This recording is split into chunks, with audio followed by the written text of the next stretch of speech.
한 번은 신학생들이 토론을 하다가 칼빈주의와 알미니안주의 두 그룹으로 나누어졌습니다. 그런데 한 학생이 이쪽도 저쪽도 속하지 못하고 왔다 갔다 하는 겁니다. 나머지 학생들이 언제까지 그렇게 중간에서 머뭇할 거냐고 그를 다그쳤고, 그는 고민하다가 칼빈주의 쪽으로 갔습니다. 칼빈주의 쪽 학생들이 그 학생에게 왜 이쪽으로 왔느냐고 묻자 그는 아무리 생각해도 칼빈주의가 맞는 것 같아서 이렇게 결정을 내렸다고 했습니다. 그러자 칼빈주의 학생들은 우리는 스스로 결정해서 온 사람은 받아주지 않습니다. 이쪽에 온 것도 하나님의 뜻이라고, 하나님이 결정하셔서 왔다고 해야지 자신이 결정해서 왔다고 하는 사람은 여기에 올 자격이 없습니다 라고 하며 그를 받아주지 않았습니다. 그래서 그는 할 수 없이 알미니안주의 쪽으로 갔습니다. 그러자 이번에는 알미니안주의 쪽 학생들이 그에게 어떻게 왔느냐고 물었습니다. 그는 저쪽에서 받아주지 않아서 할 수 없이 이쪽이 하나님의 뜻인가 보다 하고 왔다고 했습니다. 그러자 알미니안주의 쪽 학생들은 여기는 스스로 자율적인 의사로 결정한 사람들만 오는 곳이라고, 할 수 없어서 하나님의 뜻이라고 온 사람은 받아줄 수 없다고 하면서 역시 그를 받아주지 않았다고 합니다. 본문은 복음을 전하는 데 있어서 인간의 책임 문제를 다루고 있습니다. 이에 대해서 어떤 사람들은 하나님이 구원을 계획하시고 하나님이 그 구원을 이루신다고 하는 하나님의 절대 주권을 강조하고, 또 어떤 사람들은 그 하나님의 주권을 부인하지는 않지만 복음을 받아들이는 인간 편에서의 그 결단과 또 복음을 전하는 인간의 그 책임 이행 없이는 하나님의 구원이 이루어질 수 없다고 강조하는 사람들이 있습니다. 구원은 하나님이 계획하시고 하나님이 이루시는 것이라고 강조하는 입장을 칼빈주의라고 부르고, 인간의 응답과 책임을 더 강조하는 입장을 알미니안주의라고 부릅니다. 이 두 주장이 반대되는 것 같지만 사실 성경은 이 둘을 똑같이 강조합니다. 그런데 안타까운 것은 어떤 사람들은 하나님의 주권만 강조하고 어떤 사람들은 인간의 책임만 강조하는 것이지요. 하나님의 주권과 인간의 책임이 어떻게 조화를 이룰 수 있는지는 우리가 명쾌하게 대답하기 어려운 복음의 신비에 속한 것인지도 모르겠습니다. 그러나 성경을 보면 구원은 하나님께서 계획하시고 하나님께서 주도하는 것이고, 하나님의 작정이 실현되어야 구원이 이루어진다고 분명하게 말씀하는가 하면, 또 그 일을 위해서 우리가 결단해야 하고 그 복음을 전하는 일에도 우리의 책임, 우리의 사명을 다해야 한다는 그 선교의 중요함을 함께 강조하고 있습니다. 로마서 9장에서 지난 몇 주 동안 하나님의 주권에 대해서 강조하는 말씀을 우리가 보았지요. 그리고 이제 10장에 오면 이 영광스러운 복음이 모든 사람들에게 전해지기 위해서 우리가 해야 할 책임이 무엇인가를 또 강조하고 있어요. 오늘은 그 책임에 대해서 우리가 살펴볼 텐데, 가장 먼저 우리는 복음을 정확하게 알아야 합니다. 2절 말씀을 함께 읽겠습니다. 시작. 내가 증언하노니 그들이 하나님께 열심히 있으나 올바른 지식을 따른 것이 아니니라. 아멘. 이 말씀을 보면 지금 열심과 지식이 대조되고 있지요. 이스라엘 백성들이 얼마나 종교적인 열심이 대단한 사람들이었습니까? 그런데 그 열심이 꼭 진리는 아니라는 겁니다. 열심은 필요하지만 열심히 무언가를 하는 것이 나쁘다는 것이 아니라 그렇게 열심히 하기 전에 반드시 바로 알아야 된다는 거죠. 우리 학생들이 공부를 할 때도 그렇습니다. 어떤 학생은 정말 열심히 하는 것 같아요. 근데 시험을 보면 결과가 별로예요. 그렇죠? 왜 그럴까요? 뭐가 시험에 나오는지는 모르고 그냥 열심히만 하면 그렇게 되는 겁니다. 열심히 하기 전에 먼저 바로 아는 것이 필요합니다. 여러분, 우리 중에 여호와의 증인보다 전도에 대해서 더 열심을 가진 사람들이 몇 명이나 될까요? 집집마다 찾아와서는 좀처럼 포기하지 않습니다. 얼마나 끈질기게 매달리는지 몰라요. 그런데 그들의 그 열심을 보고 야, 저게 진짜 믿는 거지 이렇게 얘기하면 될까요? 안 될까요? 안 되지요. 히틀러를 추종했던 사람들은 가히 종교적인 충성이라고 말할 수 있을 만큼 히틀러에게 광적인 충성을 바쳤습니다. 그런데 그들의 열심만 보고 그들을 좋게 평가하는 사람은 아무도 없지요. 그 열심 자체가 행동을 정당화할 수는 없는 겁니다. 3절에서 그것을 설명합니다. 하나님의 의를 모르고 자기 의를 세우려고 힘써 하나님의 의에 복종하지 아니하였느니라. 여러분, 자기가 확신하는 의가 중요한 것이 아니라 하나님께서 어떻게 말씀하셨는지가 중요합니다. 우리가 구원을 얻기 위해서 알아야 하는 그 진리를 바로 알지 못하고 그저 열심을 다한다고 해서 하나님이 우리를 받아주시는 것이 아니라는 말이지요. 이스라엘 백성들은 결과적으로 하나님의 의에 복종하지 않았다고 오늘 성경은 말씀합니다. 이스라엘 백성들은 주어진 계명을 지키기 위해서 열심을 내었고 그렇게 모든 계명을 지키는 행위를 통해서 하나님 앞에 의롭다 인정받고 싶어 했습니다. 그러나 우리가 율법을 지켜서 하나님의 의를 이룰 수 있다면 예수님이 이 땅에 오실 필요가 없었습니다.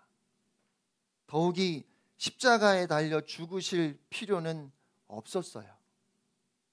그런데 우리는 사실 하나님이 하라고 하시는 것은 이미 하지 못했고 하지 말라고 하시는 것은 이미 다 하는 사람들입니다. 우리 부모님들이 자녀를 키울 때 너는 어떻게 하라는 건 안 하고 하지 말라는 건 그렇게 하니? 이런 말씀 많이 하시죠. 그렇죠? 자녀들이 그래요. 그러면 우리 부모님들이 어렸을 때 여러분 부모님은 그런 얘기 안 하셨을까요? 여러분의 부모님들도 똑같이 그런 말씀 하셨겠지요. 하지 말라 그러면 더 하잖아요. 너나 할 것 없고 예외가 없습니다. 모든 사람이 다 그래요. 하나님이 하지 말라고 하신 것은 기를 쓰고 하지요. 하라고 하시는 건 어쩜 그렇게 안 하는지 몰라요. 여러분, 그래서 예수님이 오셨습니다. 율법의 진노와 저주를 피할 수 없는 우리를 구원하시려고 그 모든 율법의 요구를 우리 예수님께서 다 이루시고 그리스도의 의를 우리에게 주시기 위해서 대신 우리의 의가 되시려고 그래서 예수님께서 오신 것입니다. 율법을 지키는 행위로 의롭다함을 얻을 수 없었던 우리들이 오직 예수 그리스도로 말미암아 율법의 마침이 되신 예수님 때문에 모든 죄를 용서받고 하나님께로부터 의롭다함을 얻게 되었습니다. 4절 말씀을 함께 읽겠습니다. 시작. 그리스도는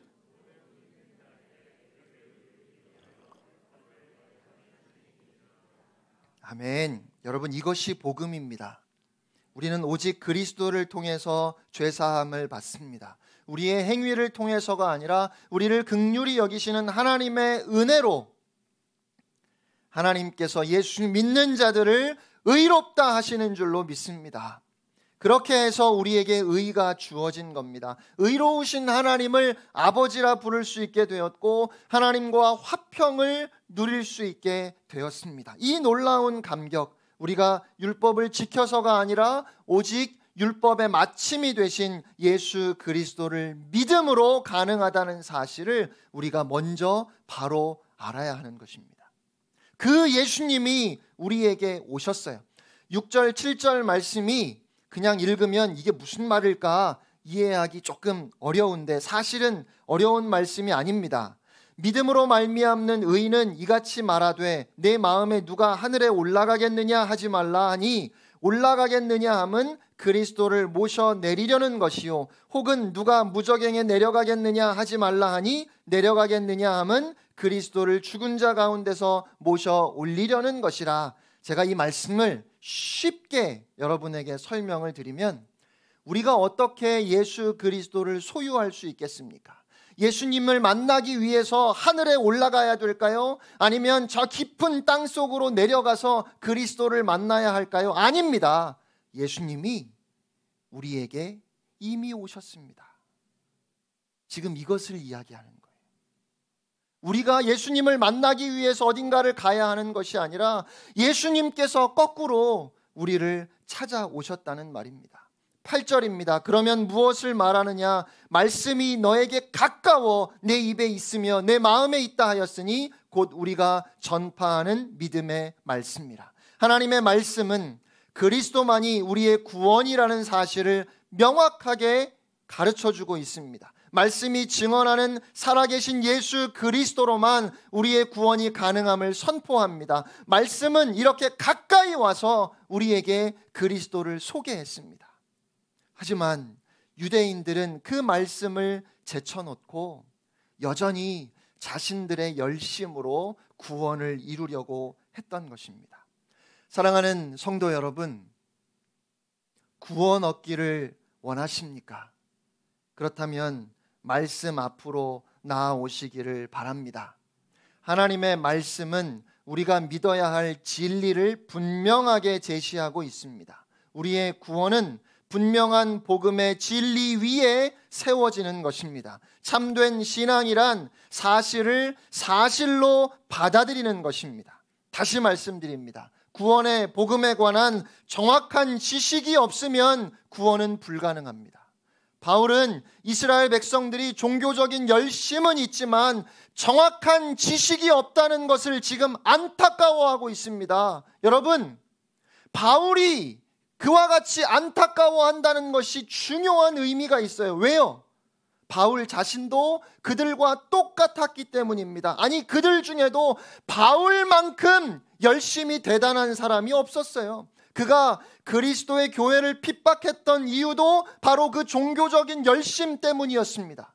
바울은 여호와 하나님을 열심히 믿었던 사람입니다. 그런데 그가 보기에 하나님이 아니라 예수님을 믿어야 한다고 주장하는 사람들이 생긴 겁니다. 그는 그것을 용납할 수 없었습니다. 그래서 그가 믿는 유일하신 하나님에 대한 충성심 때문에 예수 믿는 사람들을 다 잡아들이려고 담에색으로 가고 있었던 것 아닙니까? 바울은 그를 구원하기 위해서 그가 믿고 있었던 바로 그 하나님께서 예수 그리스도를 독생자를 보내주셨다는 사실을 몰랐어요. 그리고 그의 죄 때문에 예수님이 십자가에 달려 죽으셨고 우리를 의롭다 하시고 우리에게 부활의 생명을 주시기 위해서 죽음에서 부활하셨다는 사실도 그는 깨닫지 못했습니다. 그는 누구보다도 열심히 있었지만 구원의 참된 지식은 모르고 있었던 것입니다. 우리의 구원이 참된 구원이 되기 위해서 우리는 반드시 복음에 관한 정확한 지식을 가지고 있어야 합니다. 하나님의 말씀, 그 진리에 기초한 정확한 복음에 대한 지식, 거기에서부터 구원이 시작됩니다. 그런데 아는 것만으로는 안 됩니다. 복음에 대한 정확한 지식을 알았다면 두 번째로 마음으로 믿어야 합니다. 어떻게 해야 된다고요? 마음으로 믿어야 합니다. 구원에 관한 지식을 갖게 되었다고 구원받는 것은 아닙니다. 지식은 반드시 있어야 하지만 그 진리를, 그 복음을 이제는 마음으로 믿어야 합니다. 밖으로 드러나는 구원의 증거는 입으로 고백하는 것입니다. 그런데 사실은 믿지 않으면서도 입술로만 고백할 수 있습니다. 남들처럼 기도하는 척하고 남들처럼 신앙 고백도 할 수 있고 사도신경을 줄줄 외울 수도 있습니다. 정말 우리의 입술의 고백이 진정한 고백이 되기 위해서는 마음으로부터 그 사실을 믿고 있느냐가 중요합니다. 9절 말씀 함께 읽겠습니다. 시작. 내가 만일 내 입으로 예수를 주로 시인하며 내 마음에 믿으면 구원을 받으리라. 아멘. 여러분이 배를 타고 바다를 건너가고 있는데 그 배에 구멍이 나서 가라앉고 있다고 한번 가정해 보죠. 망망대해에 살 방법이 없습니다. 그런데 어디선가 구조선이 왔어요. 사람들이 살기 위해서는 일단 구조선이 왔다는 사실을 알아야 되지요. 그 지식이 있어야 합니다. 하지만 아는 것만으로는 충분하지 않습니다. 가라앉고 있는 배에서 그 구조선으로 옮겨 타야 하는 겁니다. 가라앉는 그 배에 여전히 머물러 있다면 그 난파선에 자신의 목숨을 의탁하고 있는 것과 같아요. 이제는 내가 의지하던, 내가 내 몸을 실었던 그 가라앉는 배를 떠나서 내 목숨을 구조선에 맡겨야 하는 겁니다. 그렇다면 여러분은 예수 그리스도만이 나의 구원자이시며 나의 주님이심을 고백하며 오직 예수님만 전적으로 의지하는 그 사건이, 그렇게 여러분의 마음에 주님을 모시는 그 사건이 여러분의 생애 가운데 정말 일어난 적이 있습니까? 10절 말씀을 함께 읽겠습니다. 시작. 사람이 마음으로 믿어 의에 이르고 입으로 시인하여 구원에 이르느니라. 아멘. 마음으로 그 복음에 관한 지식을 받아들이고 이제 믿은 사람들은 그 다음에 입술로 그 사실을 고백합니다. 여러분, 입술로 고백한다는 것은 밖으로 드러나는 거지요. 여러분의 고백을 누군가가 듣게 된다는 겁니다. 그러니까 사람들에게 내가 예수 그리스도를 내 마음에 믿었노라고 알리는 거예요. 그러면 여러분이 그렇게 예수 그리스도를 복음을 받아들였노라고 알릴 때 잘했다고, 정말 잘했다고, 정말 귀한 결심이라고 박수 쳐주고 환영해주고 여러분을 사랑으로 맞아주는 사람들이 있습니다. 그런데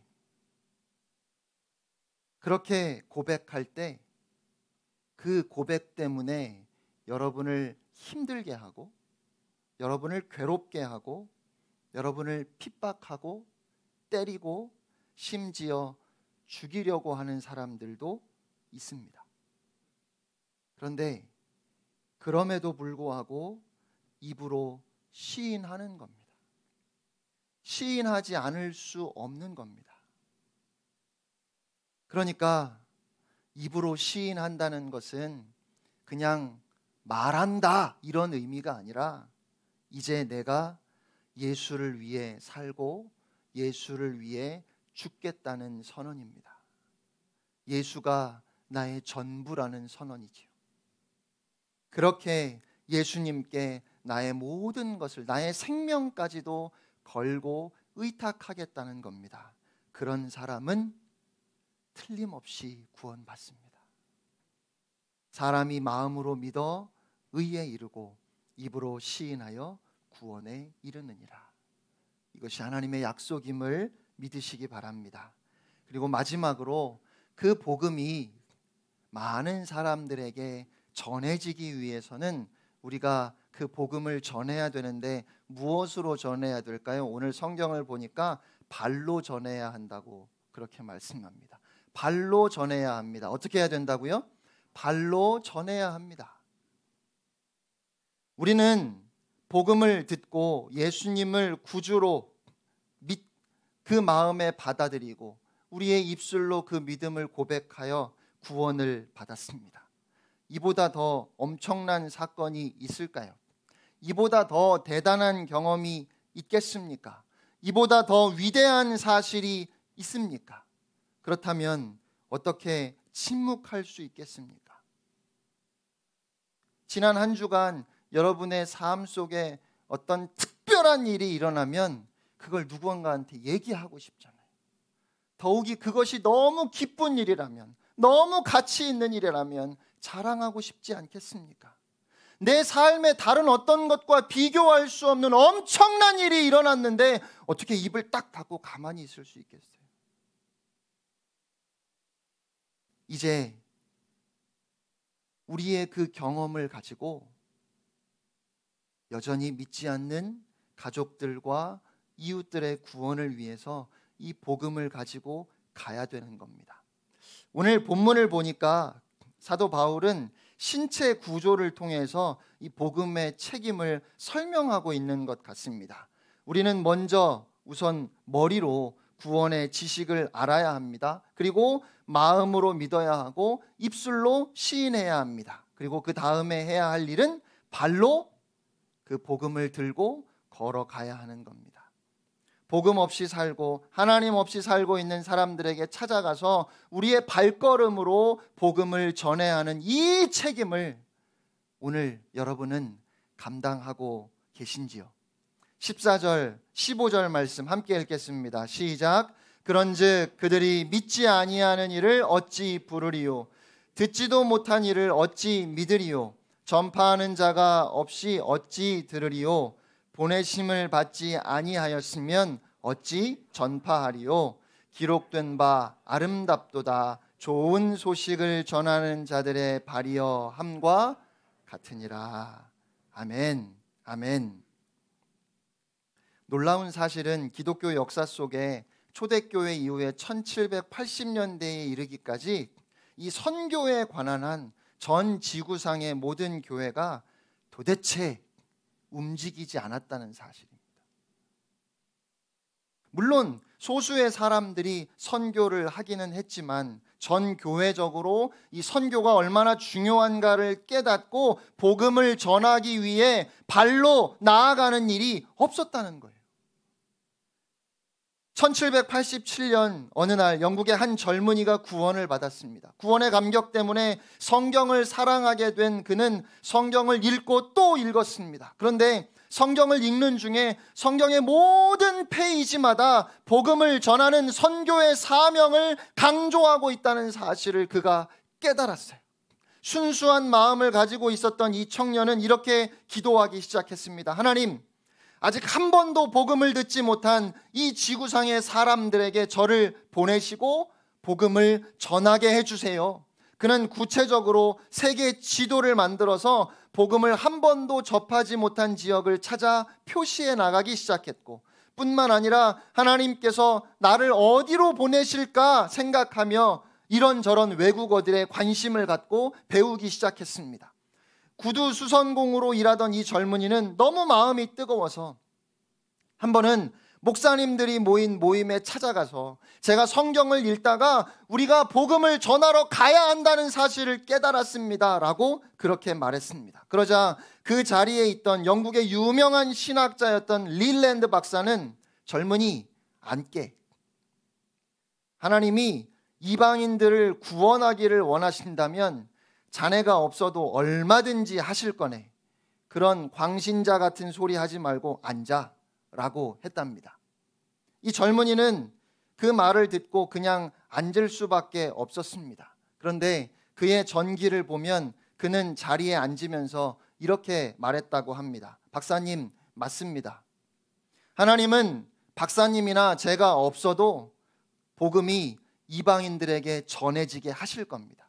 그런데 제가 믿기에 하나님은 박사님이나 저를 통해서 그 일을 하기를 원하십니다. 그리고 얼마 후에 그의 뜻에 감동을 받은 소수의 사람들의 도움을 받아 그는 인도로 가는 배를 타게 됩니다.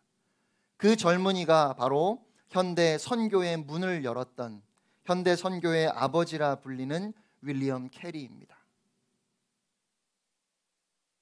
1세기 이후에 1780년에 이르기까지 교회는 복음을 들고 가지 않았습니다. 1800년대 이후에 비로소 수많은 선교사들이 복음을 듣지 못한 미전도 종족, 모든 나라와 열방들을 향하여 나가기 시작했고 그 선교 사명을 감당하기 시작한 겁니다. 전하는 사람이 없다면 어떻게 들을 수 있겠습니까? 듣지 못하면 어떻게 믿을 수 있을까요? 믿지 못한다면 어떻게 구원받을 수 있겠습니까? 이것은 꼭 멀리 있는 사람들에게 뿐만 아니라 날마다 우리가 삶의 자리에서 만나는 복음을 알지 못하고 주님 없이 살고 있는 모든 사람들에 대한 책임도 포함되는 것입니다. 미국에서 한 목사님이 하나님, 오늘도 누군가를 만나 예수님을 전할 수 있게 도와주세요. 오늘 하루 이곳 저곳을 다니는 저의 발이 아름다운 발이 될 수 있게 도와주세요 라고 기도하고 아침 식사를 하기 위해 식당에 갔습니다. 그런데 그날 아침에 웨이트리스의 서비스가 너무 엉망이었습니다.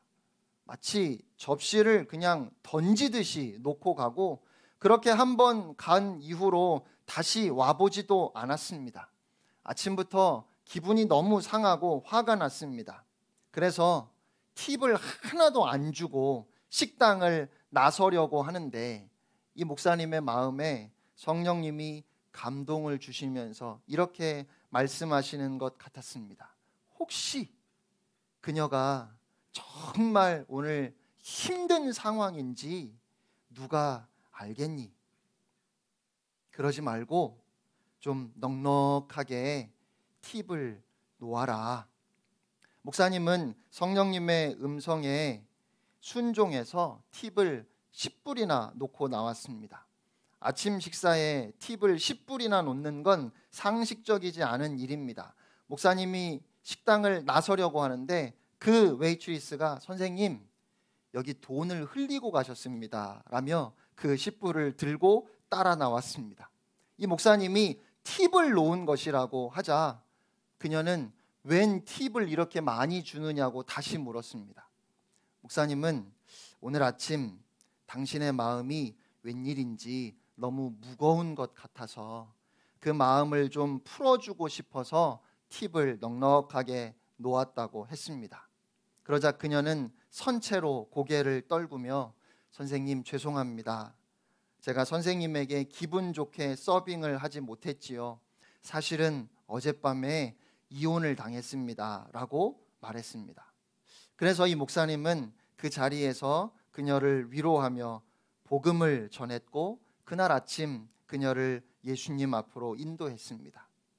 이 목사님은 만일 그날 성령님의 인도하심에 민감하지 않았더라면 복음을 전할 수 있는 귀한 기회를 잃어버릴 뻔했다고 했습니다. 그런데 제가 이 이야기를 책으로 읽고 나서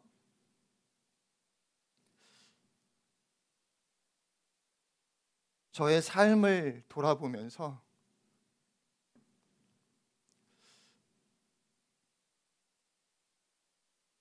과연 저는 복음을 전할 수 있는 귀한 기회를 얼마나 많이 잃어버렸는지, 그 책임과 사명을 무겁게 여기지 않아서 오늘 하루 내가 이 세상을 살아가는 목적이 어디에 있는지 그것을 놓쳐서 성령님께서 말씀하시는 그 세미한 음성에 귀 기울이지 않아서, 그래서 나는 지금까지 살아오면서 얼마나 많은 복음을 전할 수 있는 기회를 놓치며 살아왔는지를 돌아보게 되고 또 하나님 앞에 회개할 수밖에 없었습니다. 사랑하는 성도 여러분, 여러분은 복음의 지식을 머리로 받으셨습니까? 그 복음을 마음으로 믿고 입술로 고백하십니까? 이제는 발로 가서 전해야 합니다. 우리가 안 하면 누가 할까요?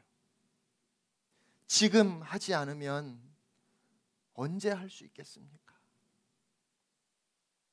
전하는 사람이 없다면 어떻게 들을 수 있겠습니까? 듣지 못한다면 어떻게 믿을 수 있을까요? 믿지 않는 사람이 어찌 주의 이름을 부르고 구원받을 수 있겠습니까? 그러므로 오늘 우리의 발이 좋은 소식을 전하는 아름다운 발이 될 수 있기를 바랍니다. 이제 예배당을 나아가 세상으로 나아가는 여러분의 발이 아름다운 발이 되시기를 주님의 이름으로 축복합니다. 만나는 모든 사람들에게 율법의 마침이 되신 예수 그리스도를 전하는 복음 전도자의 삶을 살아가는 여러분 모두가 되시기를 주님의 이름으로 축원합니다. 결단의 찬양 함께 부르고 기도하겠습니다.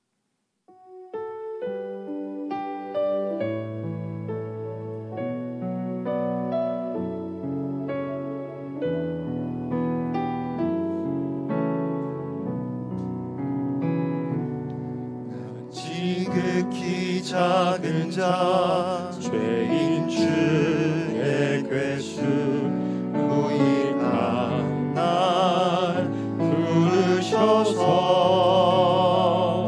간절한 기대와 소망 부끄럽지 않게 십자가 전개하셨네.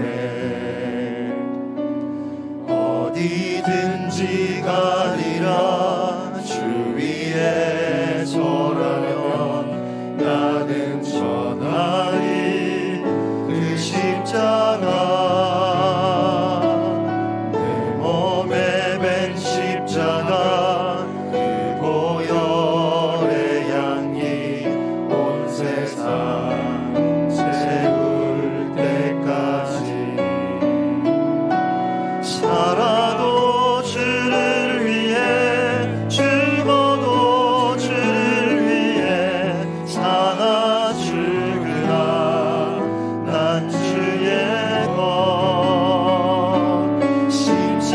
십자가의 능력 십자가의 소망 내 안에 주만 사시는 것 살아도 주를 위해 죽어도 주를 위해 사나 죽으나 난 주의 것 십자가의 소망 십자가의 능력 내 안에 주만 사시는 것 지극히 작은 자 죄인 중에 괴수 무익한 날 부르셔서 간절한 기대와 소망 부끄럽지 않게 십자가 전개하셨네. 시간 함께 기도하기를 원합니다.